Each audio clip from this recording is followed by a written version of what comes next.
옛날에 경상도 안동 땅에 300년 내력을 자랑하는 장씨 집안이 있었지요. 참, 그 집안에 소문이 하나 돌았답니다.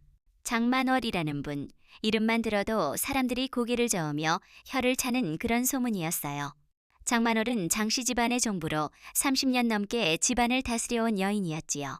키는 작았지만 눈빛은 매서웠고 한번 입을 열면 그 말에 누구든 움츠러들 수밖에 없었답니다. 특히 며느리들에게는 더 엄하셨지요. 첫째, 며느리는 시집 온 지 불과 석 달 만에 달밤을 틈타 친정으로 도망쳤어요. 그분은 평소 온순하고 말수가 적었는데 어찌나 시달렸던지 밤마다 용서를 빌며 울었다고 합니다. 친정 부모가 달려와 사정을 애걸했지만 장만월은 코웃음만 치셨어요. 둘째 며느리도 마찬가지였지요. 첫째보다 조금 더 버텼지만 결국 1년을 채우지 못하고 어느 보름밤에 사라졌답니다. 마을 사람들은 그 며느리가 마지막 며칠 동안 밥도 제대로 삼키지 못하고 눈가에 검은 그림자가 드리워져 있었다고 수군거렸어요. 이렇게 두 며느리가 연달아 도망치자 마을에서는 장씨 집안 며느리로 들어가면 사후를 못 넘긴다는 말이 퍼졌지요. 아이들까지 장만월 할머니가 온다며 서로를 겁주며 놀았답니다. 장만월은 이런 소문들을 알았지만 오히려 자신의 위험으로 여겼어요. 마을 사람들이 고개를 숙이는 걸 보며 은근히 만족하셨지요. 그런 장만월에게 세 번째 며느리가 들어왔으니 윤설이라는 처자였어요. 윤설이 장씨 집안 사랑채 마루에 처음 발을 디딘 건 늦은 가을, 단풍이 곱게 물든 시절이었지요. 혼례를 치른 다음 날 새벽 시어머니께 첫 인사를 드리러 가는 길이었어요. 안채로 향하는 복도를 걸으며 윤설은 마음을 가다듬었답니다. 친정에서 장만월의 성정을 귀가 따갑게 들었거든요. 친정어머니는 무슨 일이 있어도 참으라며 눈물까지 흘리셨지만 윤설 마음속에는 다른 생각이 있었어요. 안채 대청마루에 앉아 계신 장만월의 모습이 보였지요. 회색 저고리에 검정 치마를 입으시고 한 손으로는 부채를 만지작거리며 다른 손으로는 무릎을 톡톡 치고 계셨어요. 그 모습만 봐도 기운이 느껴졌지요. 윤설은 대청마루 앞에서 무릎을 꿇고 큰 절을 올렸어요. 그런데 이상하게 다른 며느리들처럼 고개를 푹 숙이지 않고 절을 마친 후 또렷이 장만월의 눈을 바라봤답니다. 며느리 윤설이 시어머니께 첫 인사를 올립니다. 목소리에 떨림이 없었어요. 맑고 단단하게 말했지요. 장만월은 당황하셨답니다. 지금까지 누구든 고개를 들지 못했는데 이 세 며느리는 정면으로 바라보는 거예요. 눈가에 주름이 생겼지요. 불쾌할 때 나타나는 표정이었어요. 마음속으로는 배짱 있는 계집이라고 이를 갈았지만 겉으로는 아무렇지 않게 말씀하셨어요. 그래 왔구나. 참 의젓하네. 하지만 그 말투에는 경계심이 더 많았지요. 속으로 생각하셨어요. 보통 내기가 아니구나. 처음부터 길들여야겠어. 다음 날 새벽 동이 트기 전에 부엌에서 소리가 났어요. 장만월이 잠에서 깨어보니 아직 밤 기운이 가시지 않은 때였지요. 누가 이른 시간에 부엌 일을 하나 싶어가 보니 윤설이 머리를 빗고 연양차를 우리고 있었답니다. 찬물 온도를 맞추기 위해 손목으로 주전자 뜨거움을 여러 번 확인했어요. 작은 차잔에 정성스레 따라 시어머니께 가져갔지요. 어머님 연양차 한 잔 드시지요. 장만월은 처음엔 시큰둥하셨지만 한 모금 마시니 온도며 우린 정도가 딱 맞았어요. 좋다는 표현은 안 하시고 하고 짧게 우셨지요. 그런데 그 다음이 놀라웠어요. 윤설은 시어머니가 차 마시는 걸 유심히 보더니 다 마신 후 방으로 가서 작은 장부를 꺼내 적기 시작했답니다. 그 장부에 이런 내용이 있었어요. 첫째 날 연양차 온도가 조금 뜨거우셨던 듯 두 번째 모금부터 천천히 드심. 다음엔 조금 더 식혀 올릴 것. 둘째 날 온도 적절. 하지만 우린 시간이 부족했던 듯 색이 연함. 내일은 더 우려낼 것. 매일 아침 윤설은 시어머니 반응을 세심히 기록했어요. 차를 남기시면 입맛이 안 좋으신 날 다른 차로 바꿔볼 것이라고 적기도 했지요. 며칠 후 윤설은 무릎 꿇고 말씀드렸어요. 어머님, 며느리가 아직 입맛을 제대로 맞추지 못해 죄송합니다. 하지만 매일 조금씩 맞춰가겠으니 조금만 기다려주시기 바랍니다. 장만월은 묘한 기분이 되셨어요. 지금까지 며느리들은 지적받으면 변명하거나 울었는데 이 며느리는 더 잘하겠다고 나서는 거예요. 며칠 지나 마을에 다른 소문이 돌았어요. 우물가에서 아낙네들이 빨래하며 윤설 이야기를 했지요. 당신네 세 번째 며느리 봤어? 참 단정하더라. 어제 시장에서 봤는데 어른들께 인사하는 게 정중하던데. 맞아. 먼저 다가가 인사하고 말도 예의 바르게 하더라고. 윤설은 마을 나갈 때마다 신경 썼어요. 어른 만나면 먼저 인사드리고 아이들 보면 다정히 말 걸었지요. 시장에서 물건 살 때 상인들과도 공손히 대화했어요. 이 물건은 어디서 난 건가요? 저희 뒷밭에서 기른 거랍니다. 마님, 그럼 싱싱하겠네요. 몇 개가 적당할까요? 이런 식으로 자연스럽게 이야기하니 마을 사람들이 호감을 가졌어요. 값 깎아달라 억지 부리지 않았지요. 어느 날 시장 돌아오다 넘어진 아이를 일으켜 상처를 봐주었어요. 아이 어머니가 고마워하자 아이들은 우리 모두의 보물이지요. 라며 따뜻하게 웃었답니다. 이런 일들이 쌓이니 마을에서 새 며느리는 얌전하고 야무지다. 이번엔 다를 것 같다는 말이 퍼졌어요. 장만할 귀에도 들려왔지요. 우물가 대화 들으며 복잡한 기분이 되셨어요. 며느리를 칭찬하는 건 나쁘지 않지만 통제를 벗어나는 느낌도 들었거든요. 열흘쯤 지나 장만월은 본격적으로 시험하기로 하셨어요. 지금까지는 말로 타이르거나 찬찬히 주는 정도였지만 이제 직접적인 방법을 써보기로요. 어느 날 저녁 윤설이 상차릴 때 장만월이 부엌으로 오셨어요. 평소 부엌에 안 오시는데 이상했지요. 이 나물에 소금이 부족한 것 같구나. 시금치 나물을 맛보시더니 소금을 더 넣으셨어요. 이 조림에는 간장이 모자라 토란 조림에 간장을 더 넣었지요.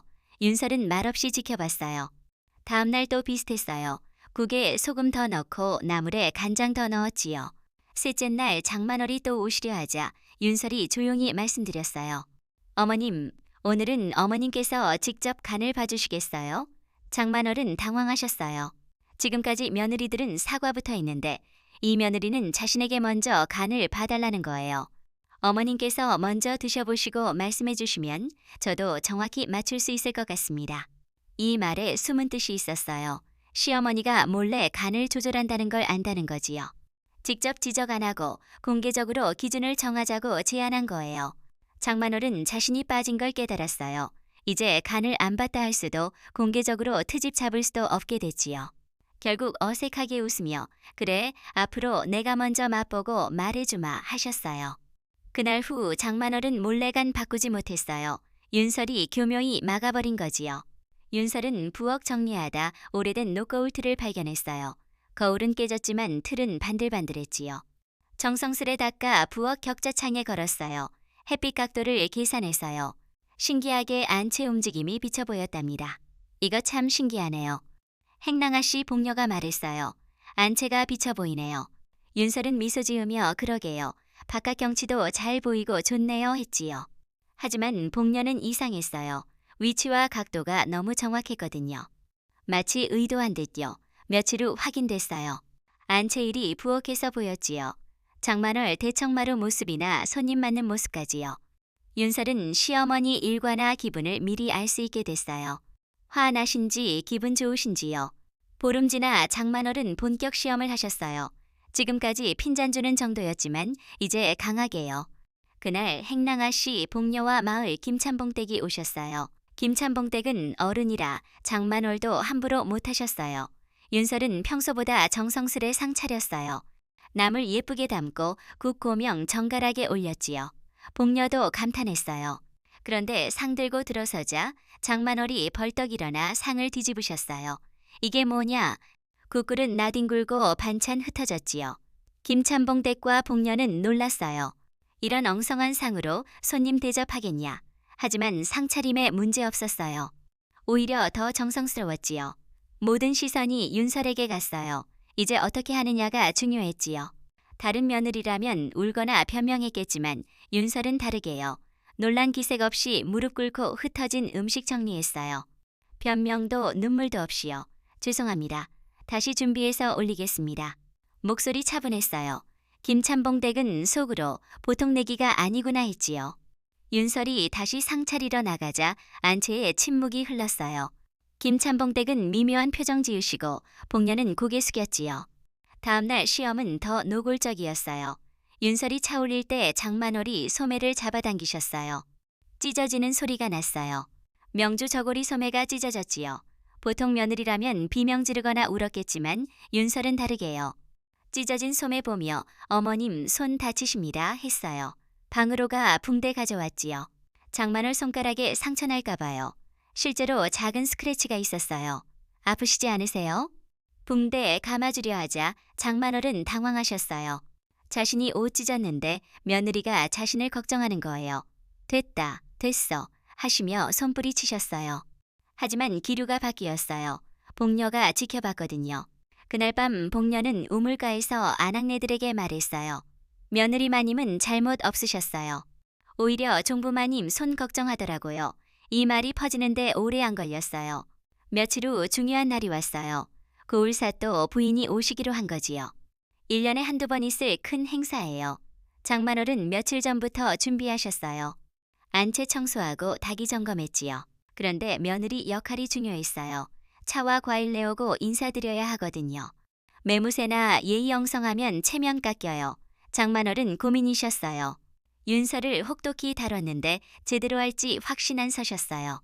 하지만 윤설은 걱정 날려버렸어요. 도착 1시간 전부터 준비 마쳤어요.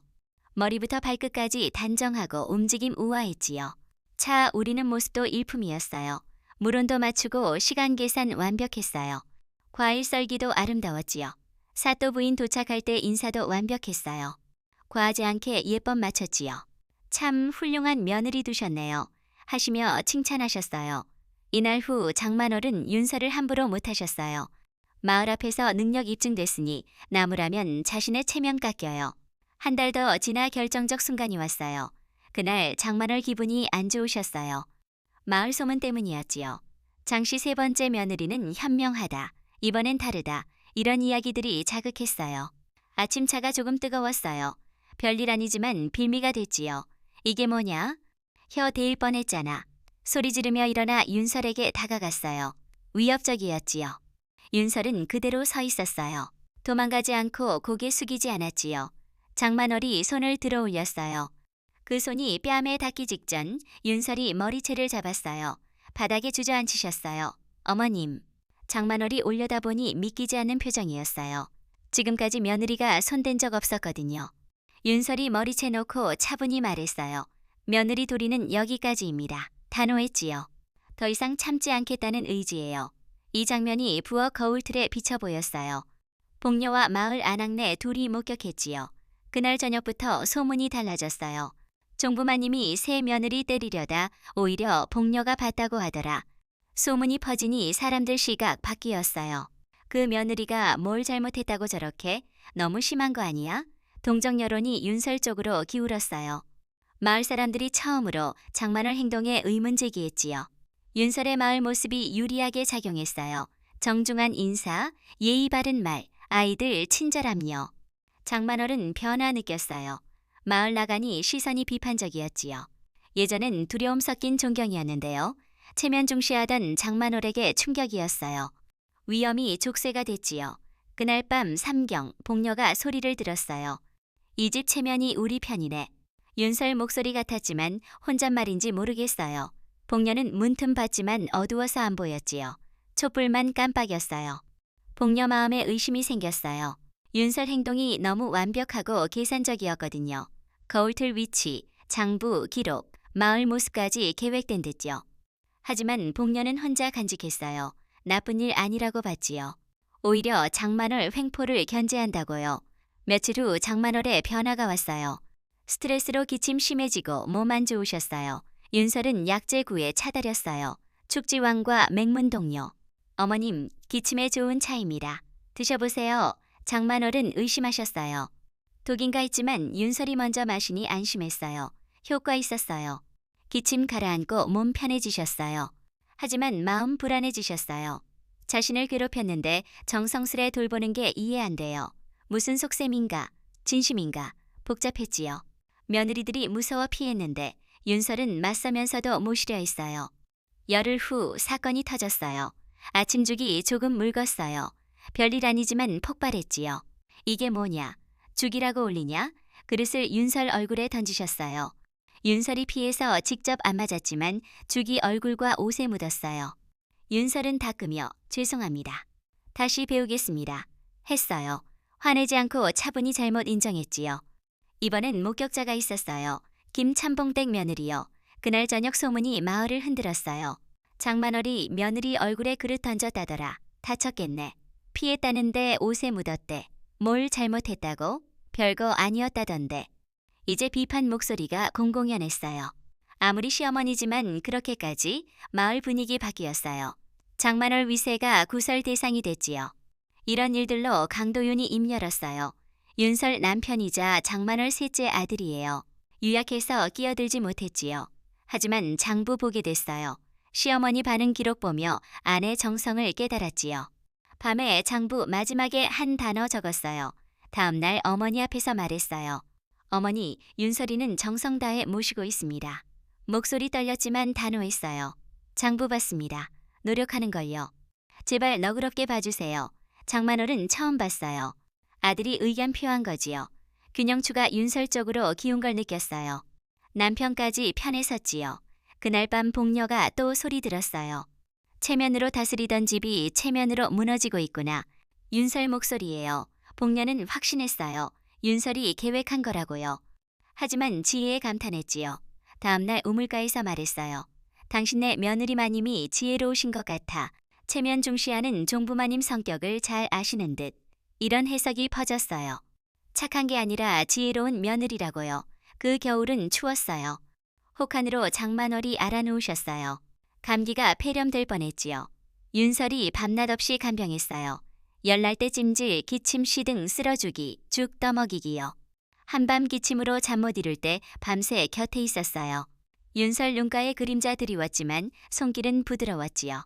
장만월은 부끄러움을 느꼈어요. 자신 혹독함과 윤설 진심을 깨달았지요. 내가 너무 심했나? 착한 마음인가? 어머니로 생각하나? 복잡했어요. 이마 손대는 손길이 친정어머니처럼 따뜻했지요. 열흘 지나 병 나을 때 윤설에 대한 감정이 자리 잡았어요. 회복 후 집안 분위기 변했어요. 결정권이 윤설에게 넘어가기 시작했지요. 작은 일부터요. 오늘 저녁 뭐 할까요? 내가 알아서 해라. 시장, 뭐 사올까요? 손님 접대 어떻게? 윤설이 결정했어요. 일주일 지나 마을 사람들도 눈치챘어요. 시장에서 종부마님처럼 대접했지요. 집안 실질적으로 윤설이 돌본다는 걸 알았어요. 장만월은 자문하셨어요. 처음부터 꾸민 건가? 내가 만든 의심인가? 진심인가? 답 안 나왔지만 한 가지는 분명했어요. 윤설이 맡은 후 모든 게 원활하고 시선 좋아지고 분위기 평화로워졌지요. 봄이 오자 장만월이 결정을 내리셨어요. 윤설을 불러 대청에 앉히셨어요. 윤설아. 이름을 부른 건 처음이었어요. 지금까지 계집 너라고요. 어머님. 윤설이 무릎 꿇었어요. 장만월이 상하비녀를 뽑으셨어요. 시집 때 받은 종부 상징이었지요. 이제 이 집 부탁한다. 윤설 머리에 꽂아주셨어요. 권한 넘기는 거지요. 윤설은 고개 숙였어요. 잘 모시겠습니다. 어머님. 이날부터 윤설이 종부 역할했어요. 마을에서 종부마님이라고 불렀지요. 장만월은 해방감, 허탈감, 안도감, 불안감을 느꼈어요. 이 집은 더 이상 내 집이 아니라는 거지요. 1년 후 장만월이 세상 떠나셨어요. 병으로 조용히요. 장례는 윤설이 주관했어요. 마을 사람들은 효부다, 잘 모셨다 칭찬했지요. 장례 끝난 며칠 후 윤설은 장만월 방에 들어갔어요. 빈 방에서 한참 서 있었지요. 입가에 미소가 스쳤어요. 이제야 진짜 내 집이 되었구나. 작은 목소리로 혼자 말했어요. 바람이 불어 창문 삐걱거렸지요. 이 이야기는 그렇게 끝났지만 마을에서 여전히 회자돼요. 어떤 이는 윤설이 계획했다고 믿고 어떤 이는 현명하게 모신 것뿐이라고요. 하지만 공통 질문이 있어요. 윤설의 승리일까? 장만월 길들인 걸까? 모두의 평안을 위한 새 질서일까? 답은 모르지만 확실한 건 우물가, 시장, 겨울밤 화로가에서 아직도 입에 오르내린다는 거지요. 지혜로운 며느리와 강한 시어머니 이야기, 체면과 권력이 얽힌 인간관계는 전설이 돼 오늘까지 전해져요. 여러분, 이 옛 이야기를 들으며 마음 따뜻해지시기 바랍니다. 건강하시고 안녕히 계세요.